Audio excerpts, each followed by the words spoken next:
નમસ્કાર મિત્રો, ખાસ કરીને આજના વિડીયો આપણે નૈઋત્યનું ચોમાસું હવે આગળ કેટલા દિવસ વરસાદ પડશે, કેવો વરસાદ પડશે અને કેટલા વિસ્તારને રાહ જોવી પડશે, આ તમામ વિશેની માહિતી આપો એ પહેલા આપણે એ જણાવી દઉં કે થોડા દિવસ પહેલા આપણે તુવેરના સારા બિયારણનો વિડીયો મૂકેલો હતો, એટલે એ વિડીયો પણ આ વિડીયોના અંતમાં સાઈડમાં બતાવવાનો છે. દરેક મિત્રોએ આ વિડીયોના અંતમાં એ વિડીયો જોઈ લેવાનો છે. હવે ખાસ કરીને જો નૈઋત્યના ચોમાસાની વાત કરવા જઈએ તો આજે પણ ગુજરાત રાજ્યના અમુક વિસ્તારમાં ચોમાસું આગળ વધ્યું છે. એટલે કે જે મધ્ય પૂર્વ ગુજરાતના ભાગો છે, જેમાં છોટાઉદેપુરથી જે વિસ્તારો હતો ત્યાંથી જે ગઈકાલે ચોમાસું પહોંચ્યું હતું તેનાથી થોડુંક આગળ ચાલ્યું છે.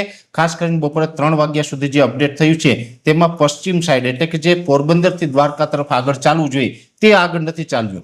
પણ હવે એ ચોમાસું છે આજે રાત્રે વધુ આગળ ચાલે ને ગુજરાતના વધુ વિસ્તારને લાભ મળે તેવી શક્યતાઓ છે. એટલે આમ જોવા જઈએ તો આપણે 3 તારીખ સુધીની જે આગાહી આપેલી હતી કે 3 તારીખ સુધીમાં વરસાદ આવશે, એમાં છેલ્લા 2 દિવસથી રાજ્યની અંદર સારો એવો વરસાદ પડી રહ્યો છે, વાવણી લાયક વરસાદ પડી રહ્યો છે. અને એમાં પણ ગઈકાલે ને આજે અનેક વિસ્તાર એવા છે કે જેમાં 5 ઇંચ કરતાં વધુ વરસાદ નોંધાયો છે. 7, 8 અને 9 ઇંચ સુધીના પણ વરસાદ છે વરસ્યા છે. એટલે એકંદરે રાજ્યની અંદર સારો વરસાદ છે, જેમાં દક્ષિણ ગુજરાત હોય, સૌરાષ્ટ્રના ભાગો હોય એની અંદર આ વરસાદની તીવ્રતા અને વિસ્તારો છે વધારે છે. પણ હજુ પણ અમુક વિસ્તાર બાકી છે, જેમ કે પશ્ચિમ સૌરાષ્ટ્રના દ્વારકા, જામનગર જેવા વિસ્તાર છે એમાં વરસાદ તો છે પણ સાર્વત્રિક નથી, અમુક વિસ્તારમાં ઓછા વરસાદો પણ છે. હવે આ વરસાદની વાત કરીએ તો આ વિસ્તારને પણ લગભગ 5 તારીખ સુધી વારો આવી જશે. એટલે હવે 2-3 દિવસનો ગાળો છે.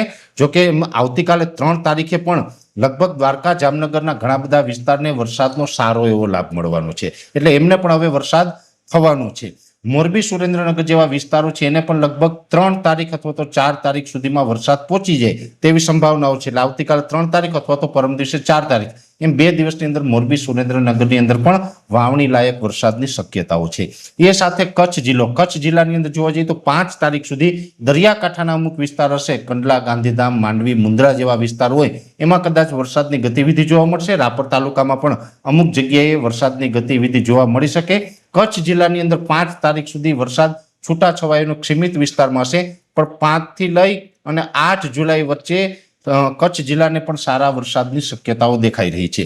એ સાથે ઉત્તર ગુજરાતના જે વિસ્તારો બાકી છે, જેમાં વાવ, થરાદ, બનાસકાંઠા, સાબરકાંઠા, પાટણ, મહેસાણા એ વિસ્તારમાં લગભગ 5 થી લઈ અને 10 જુલાઈ વચ્ચે સારામાં સારો વાવણી લાયક વરસાદ પડી જશે. મધ્ય ગુજરાતમાં પણ જે વિરમગામ, આણંદ, નડિયાદ કે અમદાવાદ, ગાંધીનગર જેવા વિસ્તારો હોય એને લગભગ 5 થી લઈને 7 તારીખ સુધીમાં સારો વરસાદ પડે તેવી શક્યતાઓ છે. એટલે કઈ તારીખમાં કયા વિસ્તારમાં હવે વાવણી લાયક વરસાદ પડશે એ વિશેની આ અગત્યની માહિતી હતી. બીજું કે જે વિસ્તારમાં ઓલરેડી વરસાદ પડી રહ્યો છે એમને હમણાં વરાપ કદાચ એકાદ દિવસ વચમાં મળે એ અપવાદરૂપ રહેશે. બાકી વરાપ મળવાની પણ સંભાવનાઓ ઓછી છે, કેમ કે જે બંગાળની ખાડીનું પ્રેશર અને અરબ સાગરનું યુએસી છે, આ બંનેની સક્રિયતા છે એ ચોમાસાને સતત મજબૂત કરી રહી છે અને સક્રિય કરી રહી છે, જેને કારણે ચોમાસું હમણાં સક્રિય રહેવાનું છે.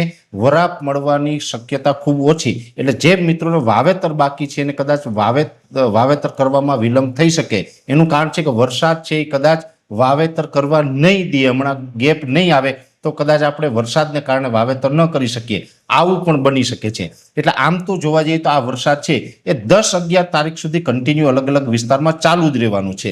3 તારીખ સુધીની આગાહી હતી, પણ 3 તારીખ પછી પણ વરસાદ બંધ નથી થવાનો. વરસાદ કન્ટિન્યુ રાબેતા મુજબ ચાલુ રહેવાનો છે. અને આ વરસાદ છે એ સાર્વત્રિક, અને એમાં પણ મેં કીધું એમ કે 3 તારીખ અને 4 તારીખ સુધીમાં તો સૌરાષ્ટ્ર, મધ્ય ગુજરાત અને દક્ષિણ ગુજરાતના તમામ વિસ્તારને વરસાદનો લાભ મળશે. અને 5 થી 10 જુલાઈનું સેશન હશે, એમાં કચ્છ હોય કે ઉત્તર ગુજરાત હોય, ગુજરાતનો કોઈ ખૂણો બાકી રહેવાનો નથી, સાર્વત્રિક વરસાદ થવાનો છે. અને 10-11 તારીખ સુધી વચ્ચે એકાદ દિવસ કે 2 દિવસ ગેપ મળે એ અપવાદરૂપ, બાકી ગેપની કોઈ આશા નથી રાખવાની.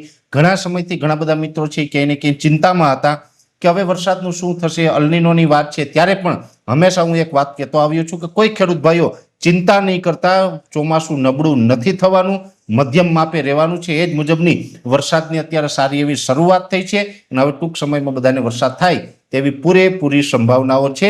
લગભગ ગુજરાતના 50% કરતાં વધારે વિસ્તારની અંદર વાવણી લાયક વરસાદ થઈ ચૂક્યો છે. બાકી છે એ વિસ્તારને પણ આ જ અઠવાડિયાની અંદર સારા વરસાદનો લાભ મળી જશે. વિશેષ માહિતી નેક્સ્ટ વિડીયોમાં આપવામાં આવશે. શરૂઆતમાં મેં આપને જણાવ્યું હતું, આ સાઈડમાં વિડીયો દેખાઈને ટચ કરીને જોશો એટલે તુવેરના સારા બિયારણ વિશેની સંપૂર્ણ માહિતી મળી જશે. દરેક મિત્રોએ આ વિડીયોને લાઈક આપીને દરેક ગ્રુપમાં શેર કરવો. જો તમે અમને યુટ્યુબ ઉપર જોઈ રહ્યા હોય તો ચેનલને સબસ્ક્રાઇબ કરજો, સાથે ફેસબુક તથા ઇન્સ્ટાગ્રામ આઈડીને ફોલો કરજો. નમસ્કાર.